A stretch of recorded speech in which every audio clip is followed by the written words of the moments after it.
the big shift in my beliefs occurred when I actually first became involved in working with people who use drugs specifically, which was 25 years ago when a man named Ron Shore, who was the director of the Street Health Clinic at that time, which was a really groundbreaking, sort of revolutionary street front, low threshold harm reduction clinic for people who had been recently incarcerated or were street involved and were using drugs. I happened to meet him at the pool with our kids. We were both of our kids were taking swimming lessons. And he said to me, "Hey, Adam, do you know any physicians who might be willing to do methadone prescription for a few weeks?"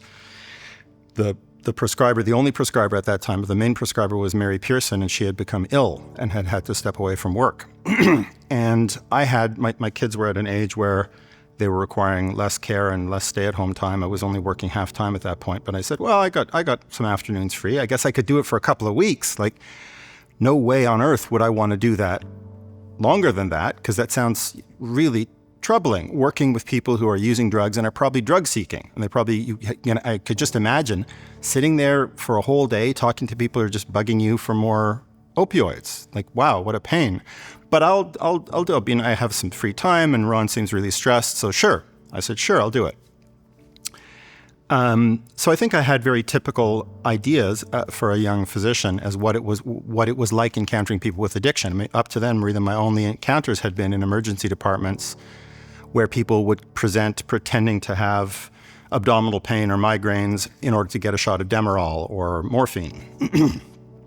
But within a week of being at Street Health and encountering people who were coming in because they were seeking care, and I had been equipped with methadone training by that point, so I could actually provide care that was effective, it was an entirely different dynamic, an entirely different kind of encounter than I had ever anticipated. Not only was it not taxing and irritating, and were people not drug seeking, people were asking for help, and I was in a position to give it to them, and they were very appreciative. And it was remarkable to see the transformation in people who would go from desperation and hitting rock bottom and deciding, I can't keep doing this, I have to get something else going, I have to get some help.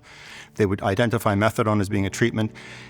And then they would come, and this group of people who were compassionate and open-minded and dedicated would give it to them, would offer them help. And in some cases, it seemed like that was a person's first experience of being accepted and loved and cared for. So it was a completely, it captivated me. And I have worked in addictions ever since.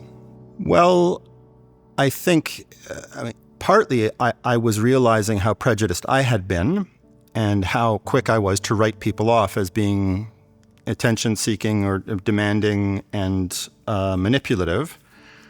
But when I was in a room with them and they were in a position where they'd come somewhere where it was already on the table. I'm going to give you a prescription for drugs. Yes, we don't have to negotiate that. It's just a question of how much do you need?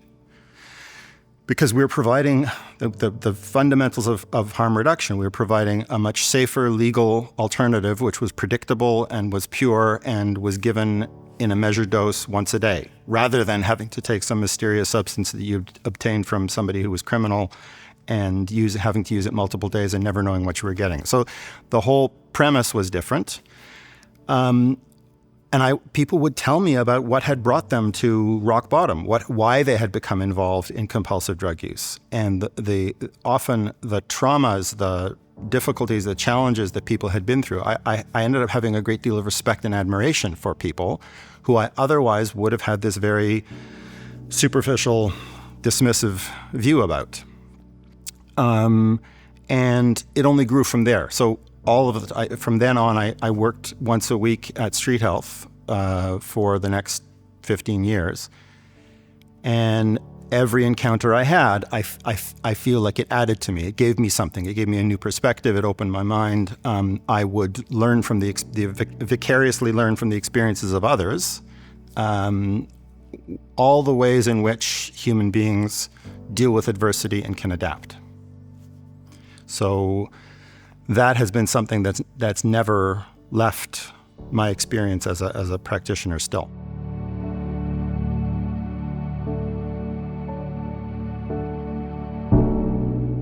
Well, person-centered care is something that I was drilled into me from the beginning. I went to medical school at McMaster, which had a much more person-centered, problem-based focus, where we didn't study hearts and then lungs and then bones and then kidneys.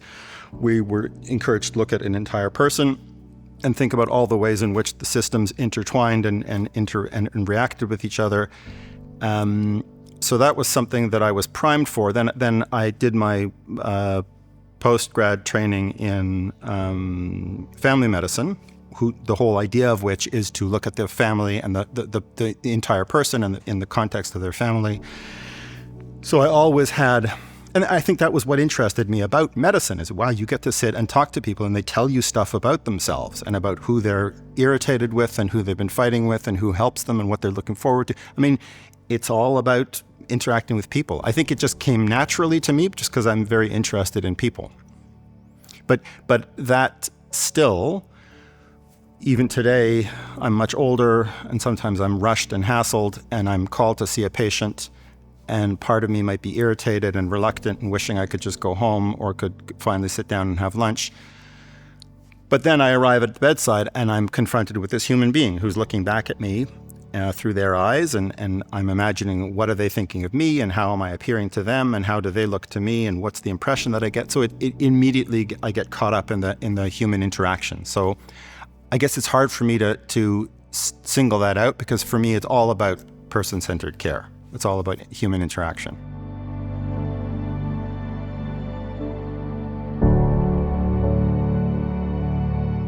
I think it's much more immediately and reliably about sharing a human experience, because in general practice, which I practiced for 17 years, I did broad spectrum family medicine. People would come and they have an ingrown toenail, or they had a heart attack, and they want to talk about what's this and how do I deal with it and what's the way to cure it or fix it or manage it. Essentially what people are talking about, though, when they come in with addiction is, I was at a point in my life, or I am at a point in my life currently, where I cannot stand this. I can't stand existence. I can't stand reality. It's unbearable to me. And sometimes for very good reasons. People would have been victims of incredible brutality as children, experiencing adverse childhood experiences, being bullied and singled out in school, being racialized and assaulted and oppressed as women, and coming through a very destructive and oppressive economic system. Some people would say, I can't stand this. The only way I can stand this is to take a mind-altering dose of fentanyl every day. And that's a big ask to then talk to somebody about, oh, well, how else do you think you might be able to tolerate this intolerable reality? It's fascinating. It's the essential existential struggle that people are going through. So it's always interesting. I'm never bored at work as a addiction physician.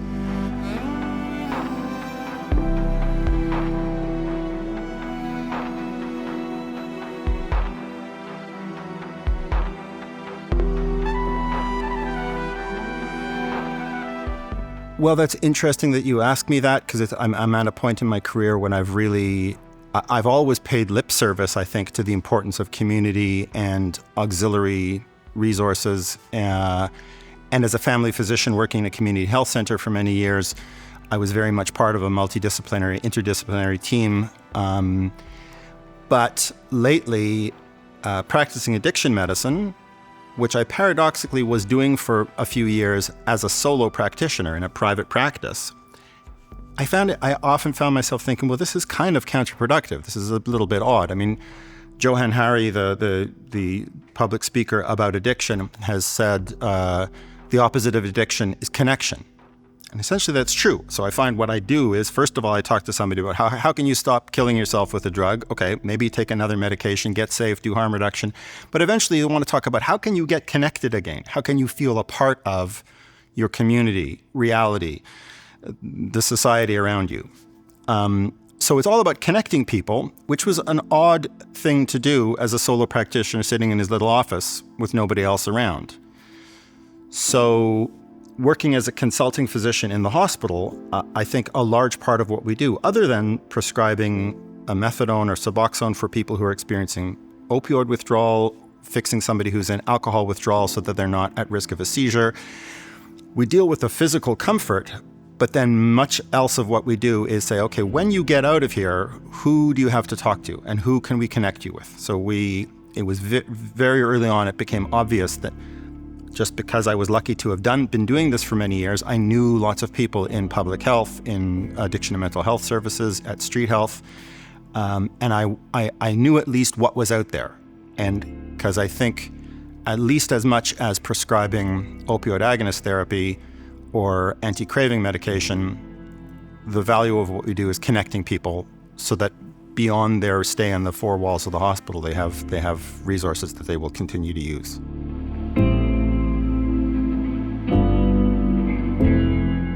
Well, I have never made a secret of this. In fact, this is kind of I think of this as my superpower. Although I began prescribing opioid agonist therapy 25 years ago, it wasn't until 15 years ago that I realized I had become an addict myself. So despite working in a place where I saw very clearly what the consequences of opioid addiction were, I slowly allowed myself to become more and more compulsive and excessive in my use of mind-altering drugs, to the point that, I literally was sitting in a clinic room with a patient when I realized, and they were talking to me and I was talking to them about their methadone or their Suboxone dose, and I'd suddenly click and I'd say, Adam, you realize you're an addict too? And I was, no, of course not. I'm not like them. I got dressed today and I came to work and everything's fine. But I did hit rock bottom and I had to leave work, and I spent a month in a treatment center. And I've been continually in recovery for the past 15 years, although I have had moments of relapse. I really have struggled with addiction.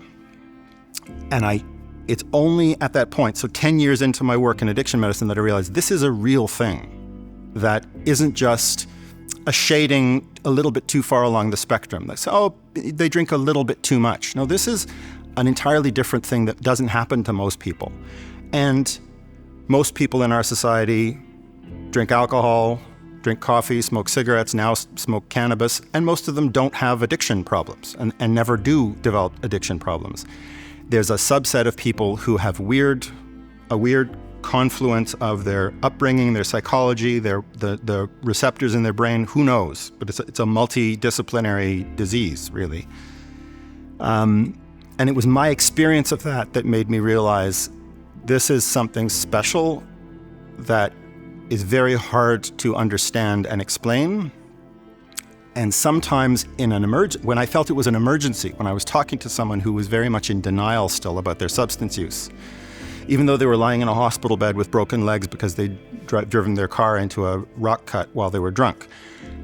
And they were continuing to deny and continuing to obfuscate and rationalize. And if I said, listen, I know what it's like to be addicted to alcohol.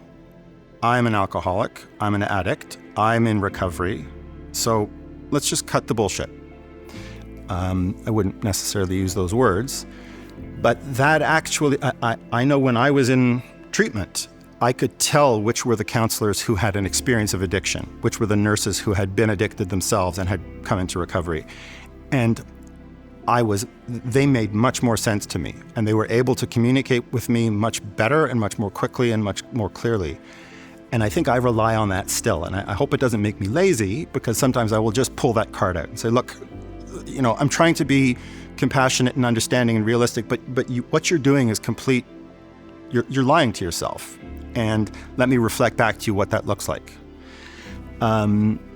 So that's the thing that I use. And again, maybe it makes me lazy because I don't have to do a whole lot of thinking, otherwise strategizing about how to get this person to move along the stages of change. I'll just pull it out and say, look, I'm an addict. I know what you're talking about. You can't stop this on your own. You can keep trying if you want, but would you like to get some help? Because I think that's what you really need.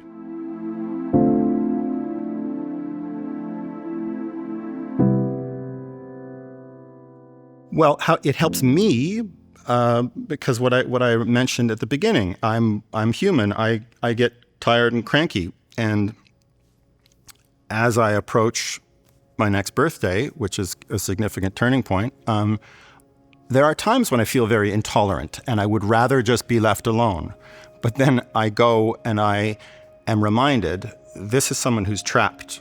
Although people always have some trauma to deal with, or have difficulties that they're trying to deal with, they have a reality that's uncomfortable. Once they have started using drugs and they've unfortunately uncovered the fact that their brain is an addict brain and can become compulsive about it, they can't stop, and they're trapped, and part of them is terrified and wants to stop. And that never fails to engage me, and I, just being a human being, you feel for this other human being who wants help and doesn't know what to do. And it can be very gratifying to feel, oh, I've been through this, and it maybe is, even if I do nothing except share with them, yeah, I've been where you are, and it's possible to get through it and survive. And then somebody has a feeling of some hope, a glimmer of hope that maybe they're not hopeless, maybe they're not desperate, maybe they're not the worst case we've ever seen. So that re-energizes me and makes it possible to keep doing this work. Well, I think I think I'm fortunate. I know I'm very fortunate. Luckily, the rock bottom that I hit 15 years ago wasn't all that low. I didn't come near death. I wasn't somebody who was traumatized. So as opposed to Gabor Mate, who talks very much about, don't ask why the addiction, ask why the pain. Because the people that he has interacted with are people who by and large have terrible childhood trauma. I didn't. And I realize it's possible just to be addicted. And I really didn't ask for it, and I really wish it had never happened, and I hope never to be in that position again. So I am always quick to identify myself, and that's part of why I was happy to participate in this interview, is because I think the stigma will decrease as there are more and more people who are able to say, yes, I had the experience of addiction. Yep, I did illegal, unethical, terrible things that I'm ashamed of now. But I've forgiven myself, and I don't do those things anymore, and I've gotten over it. I think that's how we decrease stigma, so that there becomes more and more people who are willing to talk about their own experiences with addiction, so that we don't automatically look at someone on the street and say, oh, that addict, why don't they just stop using drugs and step away from them or turn your back? So I guess the long answer to your question is, I like to think that I'm doing a civic service by identifying the fact that I'm an addict when I talk to a public group, when I talk to a group of students, when I talk in a context like this. In fact, I remember very early on when I started doing addiction after my recovery and coming back to work and qualifying with the Canadian Society of Addiction Medicine, and I was doing a lot of teaching, and I was asked to present to I think it was surgical residents at the hospital about the dangers of overprescribing opioids and how that could result in speeding up people's addiction or speeding up people along the road to becoming compulsive users. And I was talking, and at one point I heard myself saying, people who come into in the emergency room, these people want pain controllers. I very clearly distanced myself. I said, these people, because I could see these were all very energetic, type A, successful surgical residents. And I, at that point, did not want to identify myself with the poor people, quote unquote, the poor addicts that we were supposed to be helping. And I referred to them. And I thought, oh, I should never, ever do that. I should always say people who are become addicted to opioids, like I did, and identify that to them, and that will be uncomfortable, and it will probably be uncomfortable for them, but probably it'll be a learning opportunity for all of us.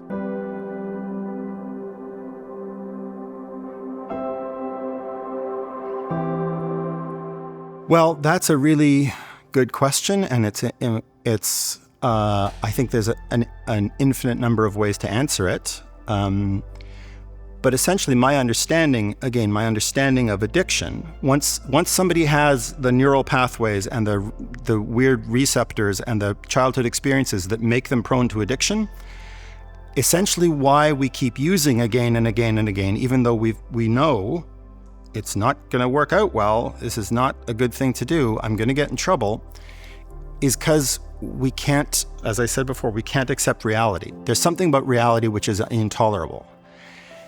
And it's very easy when a person's reality has become intolerable because of their drug use. Well, your wife kicked you out of the house and you lost your job and you don't have a license because of your drinking. Well, if you stop drinking, maybe those things would get better. Fine. Maybe that's true to a certain extent. But what about the fact that this person might have always had a very, very low sense of self-esteem and might always have felt excluded because of their race or their sexual identity or something?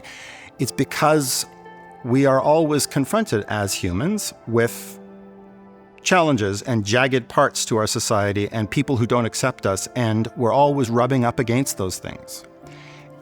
So what people are trying to do when they're using drugs is escape reality, is escape the reality that they have to confront.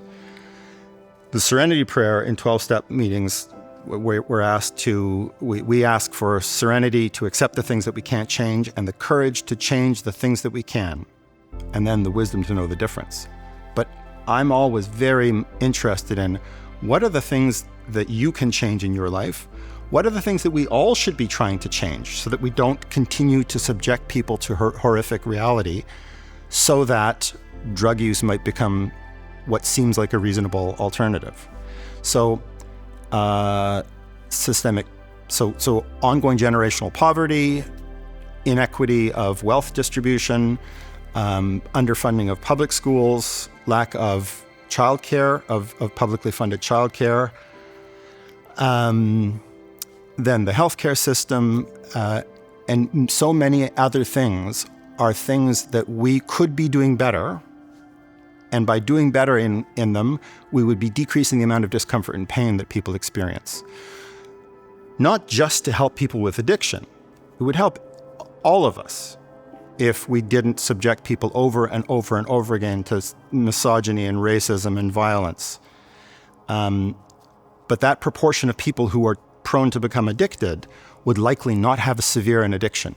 They would maybe not even turn to addiction in the first place. Who knows? But I think it's part of my conception of our reality and the society we live in is that we should all be trying to improve things so that we don't keep on creating suffering. Well, I don't know. I mean, kindness is a nice kind of soft word. It's not really something that we think of taking training in or having an academic background in. It's just something and if I had to explain it, I don't know. I mean, don't you know what kindness is? It's something that I think is intuitive. I think I'm just naturally disposed to try to be friendly to people. And I don't just mean the patients that I meet and decreasing barriers and say, hey, I'm an addict, don't worry, we can talk about what you really were doing. But just being kind and friendly to coworkers, the support staff, the other health professionals that I work with. I'm just I've never taken the option of being grumpy and rude to people because it's antisocial. I'm always aware of the people around me and trying not to be dismissive or rude or make things uncomfortable for them. So I hope that I practice that kind of kindness just in my normal interactions with people everywhere that I interact with. Great answer. That's all I got. Oh, okay. Great. Okay. This was a great conversation. Thank you.